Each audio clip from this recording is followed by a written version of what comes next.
Welcome अमर sir YouTube channel, इस पर आप सबों का स्वागत है।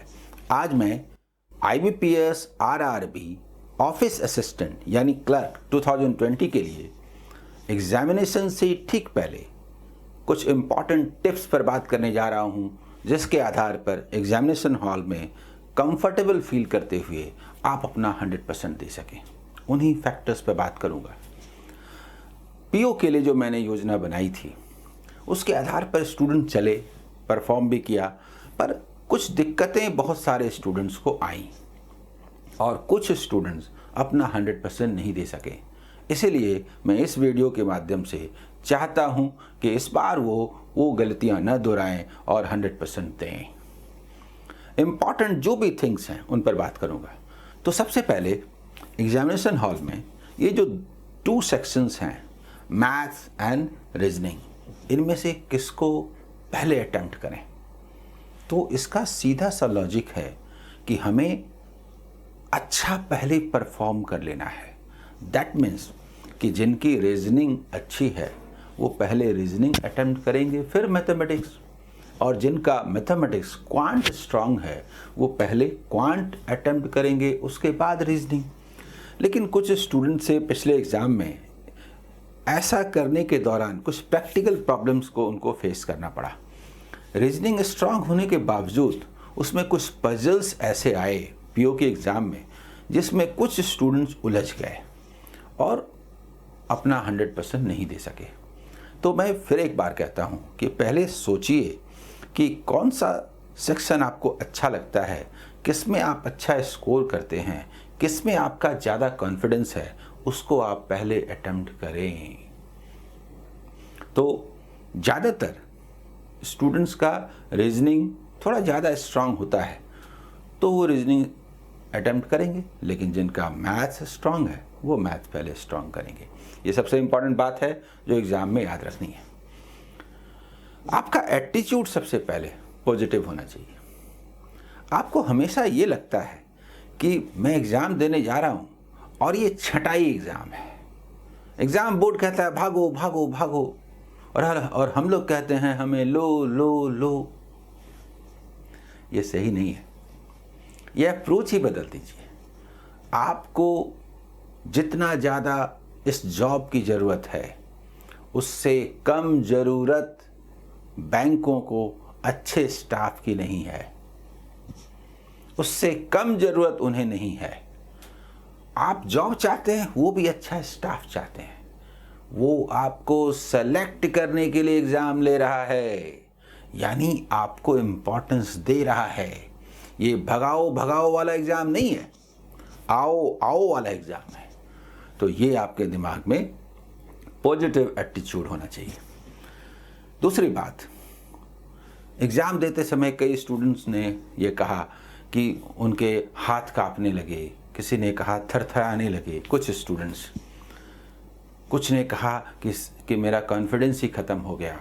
होता है जब आपको लगता है कि मेरी ज़िंदगी का भाग्य तय होने वाला है, तो आपको लगता है कि कहीं कुछ गड़बड़ हो जाए। Be comfortable, life is full of struggle. पूरे जीवन में संघर्ष ही संघर्ष है और संघर्ष का नाम ही जिंदगी है। ये न पहला संघर्ष है और न अंतिम, संघर्षों की श्रृंखला है। कुछ संघर्ष में आप जीतते हैं, कुछ स्ट्रगल आपके फेवर में जाता है, कुछ अगेंस्ट में जाता है। दुनिया में ऐसा कोई व्यक्ति नहीं जिसने हर स्ट्रगल को जीता हो। दुनिया में कोई ऐसा व्यक्ति भी नहीं जो हर स्ट्रगल में हारा हो। ये बहुत इंपॉर्टेंट बात है। ये जीवन का नियम है, इसलिए इसको सामान्य वे में लीजिए। अपॉर्चुनिटीज आगे भी आती रहेंगी, इसलिए ये अंतिम अपॉर्चुनिटी नहीं है, लेकिन ये बहुत इंपॉर्टेंट अपॉर्चुनिटी जरूर है। हम किसी भी काम को सीरियसली लेंगे और अपना 100% देंगे और उसके आधार पर अपना इवैल्यूएशन करेंगे, गलतियों को दूर करेंगे, जीवन में आगे बढ़ेंगे। इसी श्रृंखला की ये कड़ी है। तो बी पॉजिटिव, पॉजिटिव एटीट्यूड के साथ आप एग्ज़ाम देने जाइए और आप रिज़ल्ट के बारे में मत सोचिए, आप अपना 100% देने के बारे में सोचिए। मैंने पहले भी कहा है, एक सैनिक बॉर्डर पर जाता है, जाने के पहले वो सब कुछ सोचता है, देश के बारे में, परिवार के बारे में, अपने लाइफ के बारे में, लेकिन जब वो मोर्चा संभालता है तो सिर्फ सैनिक दिखाई देते हैं, दुश्मन के जिस पर उसको निशाना लगाना होता है उस समय उसे अपने परिवार की याद नहीं आती, अपनी भी याद नहीं आती। एग्ज़ाम देने के पहले जो सोचना है सोचिए, लेकिन जब आप एग्ज़ाम दे रहे होंगे तो सिर्फ क्वेश्चन आपके सामने है, उसको क्रैक करना है, इसी पर आपका कंसंट्रेशन है, बीच में और कोई नहीं है। आप अच्छा करेंगे। फिर आप ये मानिए कि ये कॉम्पिटिटिव फेज है, कंपटीशन है, ये यूनिवर्सिटी का एग्ज़ाम नहीं है 60% लाया तो हर कोई फर्स्ट क्लास।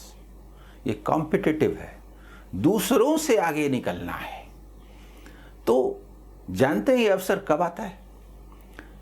कई स्टूडेंट्स ने कंप्लेन किया कि उसका इंटरफेस अच्छा नहीं था, किसी के शिफ्ट में हार्ड क्वेश्चन आ गया, किसी के शिफ्ट में डबल डीआई और कैसलेट आ गए, कुछ विषम परिस्थितियां हुई और स्टूडेंट परेशान थे कि ऐसे में हम कैसे पास करेंगे, बोर्ड को समझ में क्यों नहीं आता है। मेरा कहना है, this is an opportunity. Addition subtraction का आपको 40 क्वेश्चन दे दे तो पास करना आसान है क्या? इंटरफेस अच्छा नहीं था, लेकिन वो तो सबके लिए अच्छा नहीं था। जिसने इससे लड़ते हुए कंपैरेटिवली अच्छा परफॉर्म किया, विनर, वही तो विनर है। आप तो दूसरों की तुलना में अपने को बेहतर प्रूव करने के लिए जाते हैं, और अच्छा है कि कुछ समस्याएं आती हैं जो सबों के सामने आती हैं, ऑब्स्टैकल्स, और उनको सामने करते हुए उन पर विजय पाते हुए आपको आगे बढ़ना है।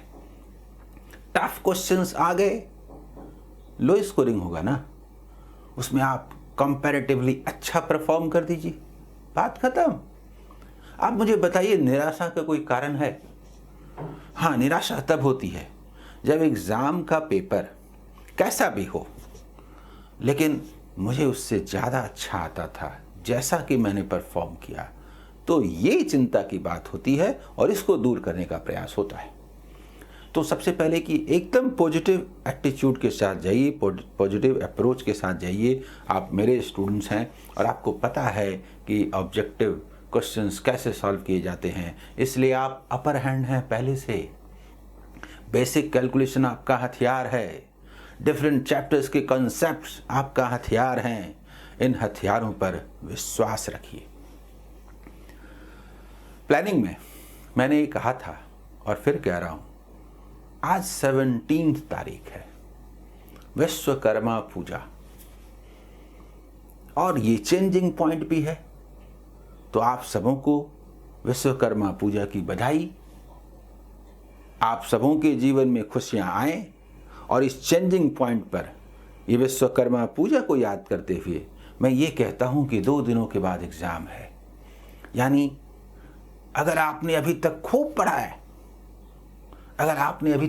पढ़ा है, मैंने बनाया था ना, तो अगले 2 दिन थोड़ा कम पढ़िए, नॉर्मल पढ़िए।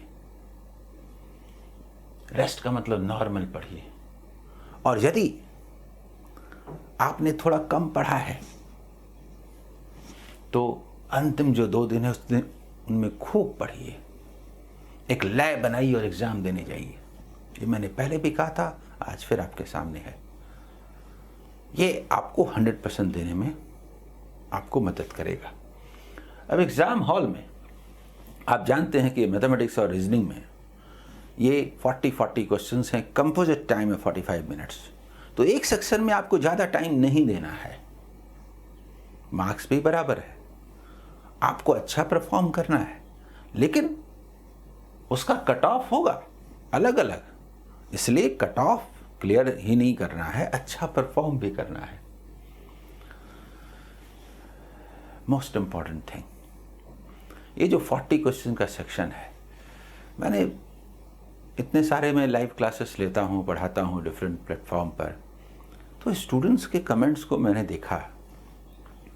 बहुत सारे स्टूडेंट्स अपना 100% परफॉर्म नहीं कर पाए। उन्होंने जो परफॉर्म किया उससे ज़्यादा उनको आता था। मैं बार बार कहता हूँ कि महाभारत में एक जयद्रथ था, यहाँ पर 3-4 जयद्रथ होंगे। उनसे मुकाबला नहीं करना है, बाद में कर लेंगे, उनको स्किप करके निकल जाइए। 40 में यदि आपने 3-4 क्वेश्चन को स्किप कर दिया तो आप बहुत अच्छा परफॉर्म कर पाएंगे। क्यों? क्योंकि ऐसे कुछ एक जयद्रथ आपका इतना समय खा जाएंगे कि आप 40 क्वेश्चंस तक पूरा पहुंच ना पाएंगे। बहुत सारे इजी क्वेश्चन जिसमें 10 सेकंड लगना था, 5 सेकंड लगना था, वो सब आप देख भी नहीं पाएंगे और बाद में अफसोस होगा कि बेकार उन 1-2 प्रश्नों के चक्कर में मैंने 4-5 क्वेश्चन गंवा दिए। इसलिए आपका पूरा 40 क्वेश्चंस देखना बहुत ज़रूरी है। स्किप करते हुए जाइए, लेकिन 40 तक आपको पहुंचना ज़रूरी है। आप जानते हैं, आप बहुत आसानी से पास कर सकते हैं यदि आपने 2-3-4, डिपेंड करता है अलग अलग शिफ्ट में, अलग अलग ईयर में क्वेश्चन का कैसा लेवल है, किस तरह के हैं, लेकिन कभी 1 या 2 क्वेश्चंस हो सकते हैं, कभी 3 या 4 क्वेश्चंस हो सकते हैं। इनको इग्नोर करके जब आप चले जाएंगे तो आप बहुत अच्छा परफॉर्म करेंगे। पीओ की तुलना में ये ऑफिस असिस्टेंट क्वेश्चन थोड़े आसान होंगे, हाई स्कोरिंग होगा। यानी कहने का मतलब ये हुआ कि आपको एक्यूरेसी पर बहुत ज़्यादा ध्यान देना है। एक्यूरेसी पर बहुत ज़्यादा ध्यान देना है। एक्यूरेसी बहुत मायने रखेगा। जो बनाइए सही बनाइए। लेकिन एक क्वेश्चन को सॉल्व करने के बाद जब नन ऑफ दीज आ जाता है तो आप क्या करते हैं? दोबारा चेक करने लगते हैं। ये दोबारा चेक नहीं करना है। एक बार आपने बना लिया, विश्वास कीजिए, क्योंकि उसमें हम समय क्यों दें? उतने समय में हम दूसरे क्वेश्चंस क्यों न बनाएं? तो ये एक इम्पॉर्टेंट बात है। नहीं तो कम से कम 40 में समझ लीजिए कि करीब करीब 6-7 क्वेश्चंस नन ऑफ दीज होंगे, और उनको यदि आप दोबारा बनाने आएंगे तो फिर क्या होगा? टाइम वेस्ट होगा। अधिकतर तो सही ही होगा आपका, दोबारा टाइम उसमें आपने दे दिया। इसलिए नन ऑफ दीज आया, चुपचाप टिक लगाइए, जाइए। बहुत सारे स्टूडेंट्स होते हैं जो बेवजह का ऑप्शन से बनाते रहते हैं। ये इंपॉर्टेंट टिप्स हैं, आप इसको समझिए। हर बात में वो ऑप्शन ढूंढने लगते हैं। अरे ऑप्शन से क्वेश्चंस कब बनाए जाते हैं? जब मैथमेटिक्स में क्वाड्रेटिक इक्वेशन आता है तो भाई क्वाड्रेटिक इक्वेशन हम फॉर्म नहीं करेंगे, तो हम ऑप्शन से देखते हैं। जब क्वेश्चंस बनता हुआ नजर नहीं आता है, लगता है कि बहुत समय लगेगा, तब हम ऑप्शन देखने जाते हैं। यानी जिन क्वेश्चंस को छोड़ देना है उसके लिए बोलते हैं कि क्यों छोड़ें, थोड़ा देखते हैं, ऑप्शंस अप्लाई करके देखते हैं। हम वहां क्वेश्चंस को सॉल्व करने के लिए जाते हैं, षड्यंत्र करने नहीं जाते। यानी 40 में अगर आपने 1, 2, 3 क्वेश्चन छोड़ दिया, मतलब आप समझ रहे हैं मैं क्या कहना चाह रहा हूँ। 40 में अगर आपने 35, 36 बढ़िया से बना लिया, और जिन 4-5 क्वेश्चंस को मैं छोड़ने के लिए कह रहा हूँ उसको छोड़ दीजिए। बाद में अगर समय बचा तो आ जाइए और जो षड्यंत्र करना है कर लीजिए, जो ऑप्शन यूज करना है कर लीजिए। बहुत सारे स्टूडेंट्स हैं जो मैथमेटिक्स में बार बार डिजिट सम मेथड की बात करते हैं। कुछ टीचर्स ने, कुछ लोगों ने ऐसा एक फैला दिया है डिजिट सम मेथड के बारे में। अरे भाई, डिजिट सम मेथड क्वेश्चंस को, ऑप्शंस को छांटने वाला मेथड है। जो क्वेश्चन हम छोड़ने जा रहे हैं वहां पर आपको जो करना है कर लीजिए, डिजिट सम कीजिए, जो कीजिए। लेकिन डिजिट सम कहता है कि किसी आंसर में अगर सम 9 है तो वही वाला मेरा आंसर होगा, सम 9 है तो नहीं है तो नहीं होगा। तो मान लीजिए आए 111 आंसर, तो बोलेंगे 1 1 2 3 हुआ ना, तो भाई मेरा आंसर नहीं है। लेकिन 531 आ जाए तो बोलेंगे 5 3 8 and 1 9, ये तो आंसर है। क्यों? 351 आ जाए तो उसमें 9 नहीं है, 153 आ जाए तो 9 नहीं है, 999 आ जाए तो 9 नहीं है, 990 आ जाए तो 9 नहीं है, 900 आ जाए तो 9 नहीं है, यहां तो फेल करता हो। Please avoid this digit sum method, ये आपसे सिर्फ गलती करवाएगा, आपका समय बर्बाद करेगा, आपके अपॉर्चुनिटीज को कम करेगा। इसलिए डिजिट सम मेथड को मैं अवॉइड करने के लिए कहता हूँ। मुझे पूरी उम्मीद है कि इस एग्ज़ाम में आप अच्छा परफॉर्म करेंगे, अपना 100% देंगे और इसी टारगेट के साथ आपको एग्ज़ाम देने जाना है। प्री का एग्ज़ाम दे दीजिए, उसके बाद मैं मेन के लिए स्ट्रैटेजी तैयार करता हूँ। IBPS RRB PO का एग्ज़ाम संपन्न हो चुका है, उसके मेन के लिए योजना मैं बनाने जा रहा हूँ। आपके एग्ज़ाम के बाद आपके लिए भी योजना बनाऊँगा। All the best.